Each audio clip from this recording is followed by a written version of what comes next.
Hello বন্ধুরা, আজ আমরা কথা বলবো কে পপ ফ্যান্ডমের সবচেয়ে হট টপিক নিয়ে।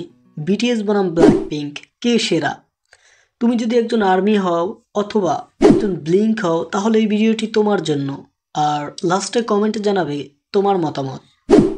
প্রথমেই আসি জনপ্রিয়তার প্রসঙ্গে। বিটিএস ও ব্ল্যাকপিঙ্ক দুটোই বিশ্বব্যাপী জনপ্রিয়, কিন্তু কে এগিয়ে? বিটিএস হলো একমাত্র কে পপ গ্রুপ যারা বিলবোর্ড হট 100 চার্টের 1 নম্বরে উঠেছে একাধিকবার। ডায়নামিট, বাটার, পারমিশন টু ড্যান্স এসব গানের রেকর্ডই বলে দেয় তারা কতটা বড়। তাদের আর্মি ফ্যানবেস তো পুরো বিশ্ব কাঁপিয়ে দিচ্ছে। এবার আসি ব্ল্যাকপিঙ্ক প্রসঙ্গে। ব্ল্যাকপিঙ্ক কিন্তু প্রথম কে পপ গার্ল গ্রুপ যারা কোলাতে পারফর্ম করেছে। তাদের ডু ডু ডু ডু প্রথম কে পপ মিউজিক ভিডিও যা ইউটিউবে 2 বিলিয়ন ভিউ পার করছে। ব্লিঙ্কসরা কিন্তু কম যায় না। বিটিএস ও ব্ল্যাকপিঙ্ক দুজনেই আলাদা স্টাইল আছে।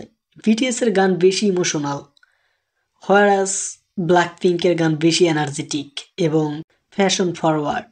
বিটিএস এর লিরিক্স খুবই ডিপ এবং জীবন বদলানোর মতো, যেমন spring day, life goes on. তারা শুধু বিনোদন নয়, অনুপ্রেরণাও দেয়। ব্ল্যাকপিঙ্কের গানগুলো গ্ল্যামারাস, ট্রেন্ডিং আর ড্যান্সেবল।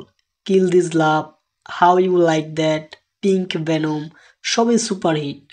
আর স্টাইল, তাদের মতো ফ্যাশন আইকন আর কেউ নেই। তাহলে কি সেরা? সত্যি বলতে বিটিএস আর ব্ল্যাকপিঙ্ক দুজনেই আলাদা পরিচয় আছে, আলাদা স্টাইল আছে, কিন্তু আমরা জানতে চাই তোমার মতে কে সেরা? কমেন্টে জানাও। আর ভিডিওটি ভালো লাগলে সাবস্ক্রাইব করে দিও আর চ্যানেলটা শেয়ার করে দিও।